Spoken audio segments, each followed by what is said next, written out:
ज्यांनी महाराष्ट्राचं वैभव, मराठी माणसाची अस्मिता वाढवली, त्या व्यक्तीचा आम्ही कदापिही पण या कर्मभूमीमध्ये ज्या व्यक्तीचा जन्म होतो आणि त्याचं कर्तृत्व देखील सर्वश्रेष्ठ असतं, अशा व्यक्तींचा त्या ठिकाणी वास्तूला नाम देण्याचा एक नामोल्लेख त्या जनतेने केलेला आहे. जसं भाई कोतवा, हिराजोबा यांचं स्मरण किती का झालं, कारण त्या भागात असलेले त्यांचं कर्तृत्व हे लक्षात घेऊन तिथे स्मारक ते उभारलं गेलं. मग दिवा पाटील मॅट्रिक झाल्यानंतर ते पुण्याच्या फर्ग्युसन कॉलेजमध्ये BA झाले. 1 वर्ष पुणे न्यायालयात त्यांनी वकिली केली. पण हा व्यवसाय मला नको, तर माझ्या शिक्षणाचा फायदा माझ्या शोषित पिढी श्रमजीवी कष्टकरी वर्गाला होईल, तरच माझ्या शिक्षणाचा खरा फायदा मी शिक्षण घेतलं असल्याचं मला आनंद मिळेल. कारण ती ज्यावेळेस फर्ग्युसन कॉलेजमध्ये होते त्यावेळेस पूर्ण देशामध्ये क्रांती, महात्मा गांधींनी स्वातंत्र्य चळवळ होती आणि ह्या स्वातंत्र्य चळवळीमध्ये त्याने अनेक भाषण ऐकले. त्यांच्या अगदी असं आलं की आमची देखील या देशाच्या कार्यकर्ता म्हणून सामाजिक बांधिलकी या भूमिकेने राजकीय क्षेत्रामध्ये आले. मित्र, हे येत असताना केवळ ते इतिहास दाखवण्यात भाग घेतात तर नाही, संयुक्त महाराष्ट्र आणि सीमा प्रश्नासंदर्भात देखील त्या ठिकाणी जाऊन आंदोलन केले आणि अभ्यास झाले. दिवा पाटील हे नगर परिषदेचे अध्यक्ष होते. 4 वेळा आमदार झाले, त्यातले 1 वेळा विरोधी पक्ष नेते झाले, 1 वेळा विधान परिषद झाली, 2 वेळा ते खासदार झाले. मित्र, अतिशय महत्त्वाचा दिवा पाटील हे शाहू फुले आंबेडकरांच्या विचारांची प्रेरणा घेऊन त्यांच्या मूल्याचे जतन करणारा हे कार्यकर्ता आणि म्हणून तो सातत्याने विचारांची पूजा होते. आपणाला कल्पना असेल, आजच्या स्थितीत पाहता 2 टर्म जर एखादा नगरसेवक झाला, त्याच्या दारावर मर्सिडीज उभी राहतो, मोठ्या फ्लॅटमध्ये राहतो, पण ज्याच्या घराची स्वतःची बांधण्याची जी कुवत होती ती लोकांनी वर्गणी काढून त्यांना घर बांधून दिलं आणि त्या संघर्षातून हे घर बांधलं, त्या घराला नाव देखील संग्राम आहे. मित्र, अशा एक कर्तृत्ववान व्यक्तीचं नाव त्या ठिकाणी भगवंताला द्यावं याच्यात काही वेळ नाही. मी बाळासाहेबांसोबत एक शब्द बोलत नाही, कारण आधी शिवाजी पार्कला जो काही मोठ्या प्रमाणात जो त्या ठिकाणी काम उभं राहिलेलं आहे ते स्मारक जागतिक दर्जाचं ते स्मारक आहे. आम्हाला आनंद वाटतो, ते आमचे प्रेरणास्थान आहे. पण आपल्याला हे माहिती नसेल की ह्या त्याच्यामध्ये शिवसेनेच्या विरोधात म्हणून आम्ही 1% सुद्धा उतरलो नाही.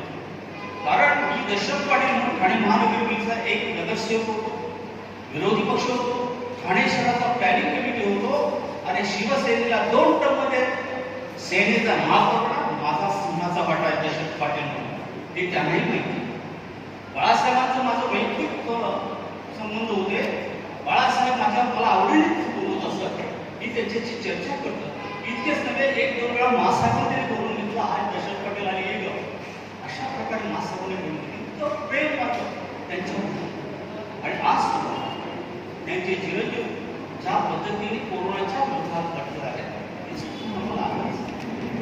परंतु ज्याचं कर्तृत्व ज्या ठिकाणी श्रेष्ठ असते अशाच व्यक्तीचं त्या ठिकाणी नाव देण्याचा एक संकेत आहे. आणि जर काही संकेत आला तर संबंधात त्यांनी तातडीने त्या संबंधात बैठक घेणे आवश्यक.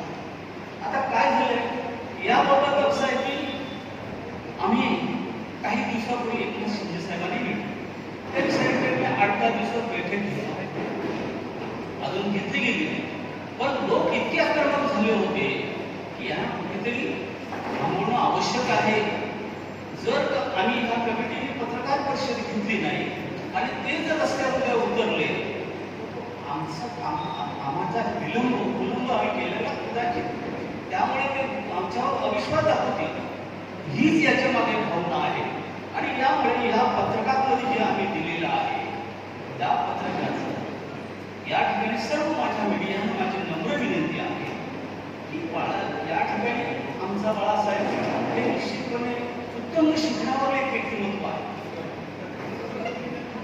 आम्ही त्यांच्या कुठेही तुरी नाराजी पण श्रेष्ठ गुणात्मक वैचारिक प्रगल्भता साऱ्या गुणांच्या जर कसोट लावले तर या ठिकाणी विभा पाटलांचं नाव दिलं.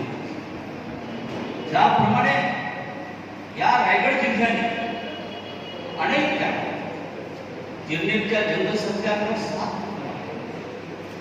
या 12.5% नवीन मुंबईच्या प्रकल्पग्रस्तांना न्याय मिळावा, त्यांना हक्क मिळावा, त्यांना नोकऱ्या मिळावा, त्यांच्या भूखंड त्यांना मिळावा यासाठी सातत्याने झटले गेले.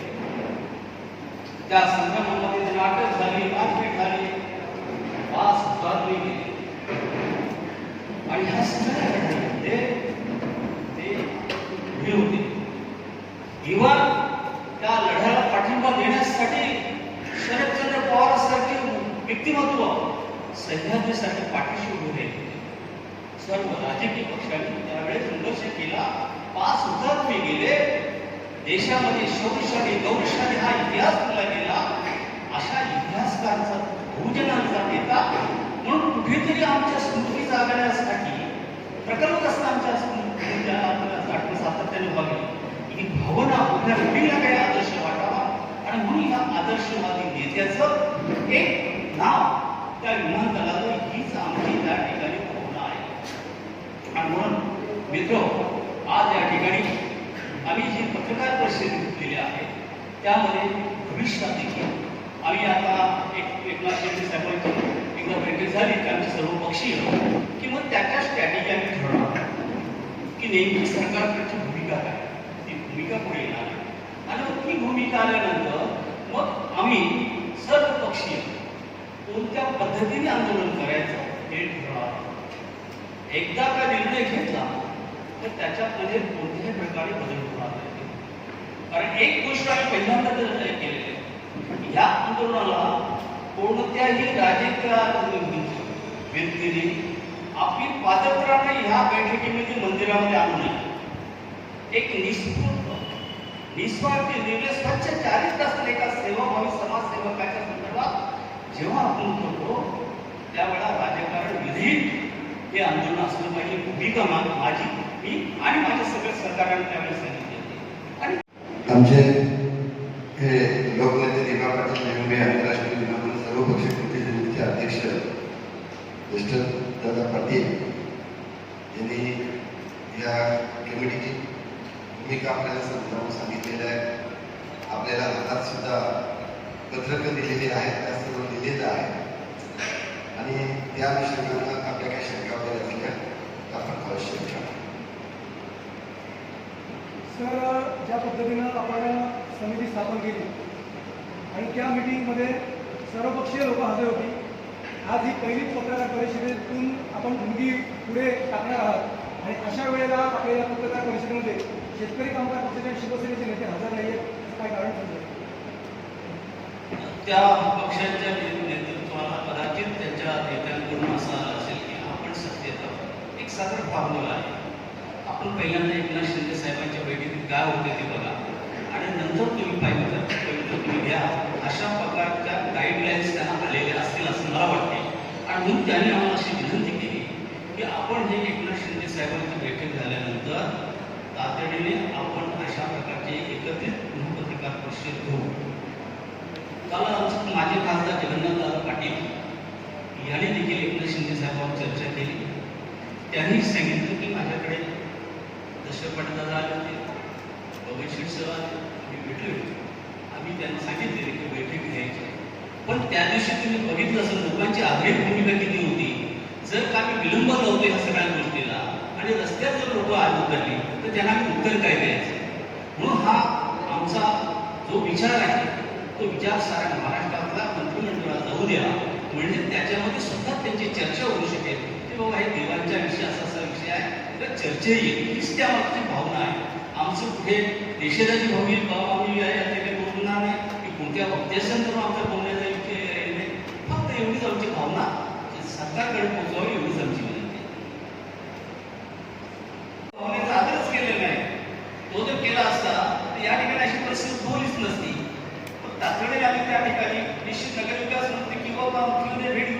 ठिकाणी आमचं कारण आहे मॅडम असं देखील मी पत्रव्यवहार केलेला आहे. मुख्यमंत्र्यांनी पत्रव्यवहार केलेले का? हा, या ठिकाणी 3/3/2021 रोजी मुख्यमंत्र्यांनी पत्र दिले की अशा प्रकारचं ते काही या ठिकाणी जे कार्यवाही सुरू आहे त्यात ताबडतोब त्या आम्हाला बैठक करून त्याच्यावर पत्रही दिलेले आहे. या संदर्भात पंतप्रधानांशी सुद्धा पत्रव्यवहार करायला लागतात, कारण हा देशाचा सुद्धा म्हणजे केंद्राचा सुद्धा या ठिकाणी हा प्रश्न निर्माण होणार आहे, कारण हा राज्याचा नाही आहे. कालही देखील आम्ही सर्व मंत्र्यांना पत्रव्यवहार केलेला आहे. सर्व मंत्र्यांना पत्रव्यवहार केलेला आहे. इव्हन पवार साहेबांनाही आम्ही पाठवलेला आहे. गडकरी साहेबांनी सर्व खासदारांनाही पत्र पाठवलेलं आहे आणि याबद्दल निश्चित त्यांच्याच स्तरावर ते चर्चा करतील आणि तेही निर्णय घेतील. म्हणजे ज्या कालावधीमध्ये मी अध्यक्ष होतो त्या कालावधीमध्ये विमानतळाच्या कामाला प्रारंभ झाला. मी अध्यक्ष म्हणून माझी नेमणूक व्हायच्या म्हणजे देवेंद्र फडणवीस साहेबांनी नेमणूक करायच्या काही कालावधी आधी पंतप्रधान तिथे आले. पंतप्रधानांनी या प्रकल्पाचं भूमिपूजन केलं आणि त्याच्यानंतरच्या साधारण काही वर्षभरामध्ये अध्यक्ष म्हणून माझी त्या ठिकाणी नेमणूक केली. त्या सर्व मधल्या कालावधीमध्ये या विमानतळाच्या साठी ज्या परिसराच्या मधल्या जमिनीचं संपादन करायचं काही 10 गावांची घरं यांचं वेगवेगळ्या पॉकेट्समध्ये या सगळ्या परिसरामध्ये त्यांचं पुनर्स्थापना करण्याच्या संदर्भातली चर्चा सुरू झालेली होती. अद्यापही पूर्णपणाने या सगळ्या परिसरामधली घरं यांचं स्थलांतर झालेलं नाही. मी अध्यक्ष असताना या घरांच्या साठीचा मोबदला वाढवून द्यावा, त्यांना बांधकामाच्या साठीचा खर्च वाढवून द्यावा, भाडं त्याचं कालावधी 18 महिने आहे ते अजून वाढवून द्यावं, अशा पद्धतीच्या चर्चा त्यावेळेला सुरू होत्या. आज विमानतळाच्या जो नियोजित जागा आहे तिथं जर आज जरी तुम्ही गेला तरी तुम्ही पाहाल की विमानतळाच्या कामासाठीचा भराव झालाय. जेवढा भराव झालाय त्याच्या दुप्पट किंवा 2.5 पट एवढा डोंगर अजूनही त्या ठिकाणी उभा आहे की ज्याचं अजून उत्खनन व्हायचं आणि तो कुठल्या तरी विभागामध्ये टाकला जायचा आहे. मधल्या काळामध्ये सिडकोच्या पुढे प्रश्न उभा राहिला की आता हे टाकायचं कुठे. या संदर्भात सिडकोनं मधल्या कालावधीमध्ये 2-3 वेगवेगळ्या पद्धतीची टेंडर्स काढलेली आहे. विमानतळ जिथे व्हायचं आहे त्याच्या शेजारच्या परिसरामध्ये सुद्धा असलेल्या स्ट्रक्चर्सची ज्याच्यात डोंगर पण आला याची उंची किती असावी याच्यासाठी सुद्धा निकष आहेत. त्या निकषामध्ये आता असलेले डोंगर बसत नाही म्हणून त्याच्या उत्खननाचं काम अजून सुरू आहे. सर्वसाधारणपणे महाराष्ट्रात देशाचं मला पूर्णपणे नाही सांगता येत कुठलेही प्रकल्प सुरू झाले आणि ते अंतिम टप्प्यात आले त्याचं लोकार्पण होतं आणि लोकार्पण होत असताना मग त्यावेळेला त्या प्रकल्पाला एखादं नाव देण्याचं प्रथा आहे. एखाद दुसरा अपवाद तुम्ही कदाचित सांगू शकाल पण तो अपवाद म्हणून आहे. पण नियम म्हणून किंवा प्रथा म्हणून आपण म्हणू शकतो की प्रकल्प पूर्णावस्थेला आला की मग त्याला नाव दिलं जातं. उदाहरणार्थ आता शिवडी न्हावा या प्रकल्पाचं काम सुरू आहे आणि कदाचित आणखी 3 वर्ष ते चालणार आहे. मग आता त्याचं नाव अजून दिलेलं नाही. असे अनेक प्रकल्प आहेत की जे पूर्णावस्थेला आले. जसं आपला मुंबई पुणे द्रुतगती महामार्ग आहे पूर्णावस्थेला आला यशवंतराव चव्हाण साहेबांचं नाव दिलं गेलं. वरळी बांद्रा सिलिंक आहे सागरी सेतू पूर्णावस्थेला आला आणि मग त्याला राजीव गांधींचं नाव दिलं गेलं. असं अनेक बाबतीत आपण सांगू शकतो आणि त्यामुळे सिडकोच्या संचालक मंडळापुढे त्या कालावधीमध्ये अशा पद्धतीचा प्रस्ताव आलेला नव्हता किंवा वेगवेगळ्या प्रकल्पग्रस्तांच्या विषयाच्या अनुषंगानं प्रकल्पग्रस्तांच्या वेगवेगळ्या संघटना राजकीय पक्ष अशा अनेक बैठका झाल्या. त्यामध्ये या विषयाची त्यावेळेला याच कारणामुळे कधी चर्चा झाली नाही. आता तुम्ही सांगितल्याप्रमाणे की जर आता त्याच्यामध्ये हे नामकरण देण्याच्या संदर्भातला विषय आहे तर तसं राज्य सरकारचं पत्र हे सिडकोला आलं म्हणून सिडकोच्या बोर्डाने तो ठराव घेतलाय. तुम्ही विचारताय की आता नाव दिलं गेलं. पुन्हा मला सांगायचंय राजशेखर ठाकूर साहेबांनी सांगितलंय की बाळासाहेबांचं नाव नको म्हणून आमचा संघर्ष नाही. उद्या बाळासाहेबांचं नाव शिवडी नावा सी लिंकला द्यायचं समजा ठरवलं आमचा विरोध नाही. आमचं म्हणणं या प्रकल्पाला सिडकोचा विभाग आहे. साधारणपणानं 35,000 हेक्टरच्या वरती एकंदरीत जमीन संपादित झाली. त्याच्यामध्ये सरकारी जमीन खासगी जमीन ज्या वेळेला संपादित झाली महाराष्ट्रातला असा एकमेव प्रकल्प आहे नवी मुंबई सिडकोचा शासनाने दिलेला की ज्याच्यासाठी इतक्या मोठ्या प्रमाणावरती जमीन संपादित झाली. त्यावेळेला या सगळ्या 95 गावांचं गावठाणासहित स्थलांतर होणार होतं. त्याच्यासाठी जमिनी आयडेंटिफाय करायला सुरुवात झाली. दिबा पाटील साहेब नेते होते म्हणून गावांचं स्थलांतर थांबलं. दिबा पाटील साहेब नेते होते म्हणून त्यावेळेचा जो दर आहे तो मान्य नाही म्हणून संघर्ष सुरू झाला. दिबा पाटील साहेब नेते होते सिडकोच्यासाठी दर मान्य नाही. 84चं आंदोलन 90 साली चर्चा अंतिम झाली. धोरण ठरलं 10.5% द्यायचं. दिबा पाटील साहेब नेते होते, पाठपुरावा केला. 94 साली प्रत्यक्ष धोरण अंमलबजावणीला सुरुवात झाली. तरी अंमलबजावणी पूर्ण नाही. ज्या जमिनीत संघर्ष झाला ती जमीन जासईची. ज्या जमिनीत संघर्ष झाला, गोळीबार झाले, तो परिसर सगळा जासई परिसरातला, त्या परिसरातली सगळी बहुतांश जमीन ही सिडकोनं JNPT त्यांच्या बंधासाठी देऊ केली. आता JNPT म्हणालं की आता सिडकोचा निर्णय आहे 12.5 द्यायचा, तो आम्हाला बंधनकारक नाही. पुन्हा दिबा पाटील साहेबांनी संघर्ष केला, वर्षानुवर्ष संघर्ष केला आणि त्याच्यानंतर मग JNPTला 12.5% द्यायच्या संदर्भातला जो आहे तो निर्णय झाला. तर दिबा पाटील साहेबांचं व्यक्तिमत्व किंवा त्यांचा संघर्ष एखाद्या विषयाबद्दल सर्वंकष, मी काही उदाहरणं दिली परिस्थिती आहे, पण त्यामुळे आज आमचं म्हणणं आहे त्यांचं नाव का द्यावं. या परिसरातल्या प्रत्येकासाठी, प्रकल्पग्रस्तासाठी, स्थानिकासाठी, इथल्या स्थानिक माणसाच्या अस्मितेसाठी त्यांनी संघर्ष केलाय म्हणून त्यांचं नाव द्या. बाळासाहेबांचं नाव नको म्हणून त्यांचं नाव द्या असं आमचं म्हणणं अजिबात नाही. आणि त्यामुळे मला सांगायचं आहे की आता समजा राज्य शासनाकडे सिडको बोर्डानं हा ठराव पाठवला, तर तो पाठवल्यानंतर राज्य सरकारकडे जाणार. सन्माननीय उद्धवजी ठाकरे ते आज मुख्यमंत्री आहेत. आता बाळासाहेबांचं नाव म्हणजे त्याच्या वडिलांचं नाव घ्यायचंय, त्यावेळेला ते काय विचार करतील. आम्ही असा विचार करत नाही. आम्ही असा विचार करतो की इथल्या प्रकल्पग्रस्तांची एक मुख्य मागणी आहे, सगळ्यांची मागणी आहे. समिती बनवली आहे, सर्वपक्षीय समिती आहे, नाव तिच्या सर्वपक्षीय समिती असं आहे. तर सर्वपक्षीय मागणी, सर्वपक्षीय समिती, सर्व संघटना, राजकीय, कामगार, सामाजिक संघटना सगळ्यांची मागणी आहे. या सगळ्यांची मागणी अवेळून राज्य सरकारनं करणार नाही असा आम्हाला विश्वास वाटतो.